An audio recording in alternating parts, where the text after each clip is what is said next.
Baking sourdough bread at home comes with a few challenges, namely steam retention, heat retention, and lugging hot and heavy cast iron pans in and out of your oven.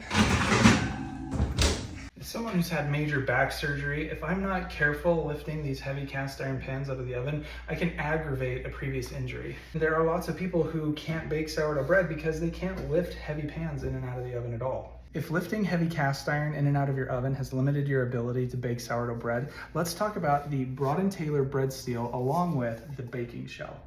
The bread steel is a dedicated piece of bread baking equipment that weighs a fraction of the weight of a cast iron pan, let alone the Baking Steel Pro that I've used in the past. Brought & Taylor specifically designed this for bread baking in mind. The best part is it weighs next to nothing, and this thing is ready to bake as soon as your oven is preheated. And when used together with the baking shell, you can get just as good results as using a baking steel or any great cast iron pan.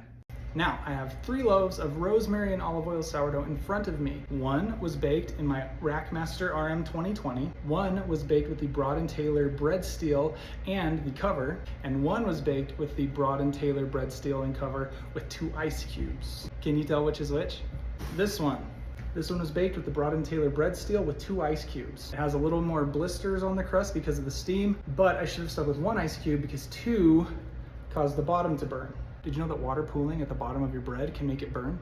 This one I baked with the Brought & Taylor bread steel with no ice cubes. It had an equal oven spring, just a little less blistery crust if that's important to you. The bottom is pretty dark, but it's not burnt. And I loaded this one into the oven immediately after the first. There was 0 recovery time. This one I baked in my RM 2020, and it's kind of in between the two. Not super blistery, but not blistery.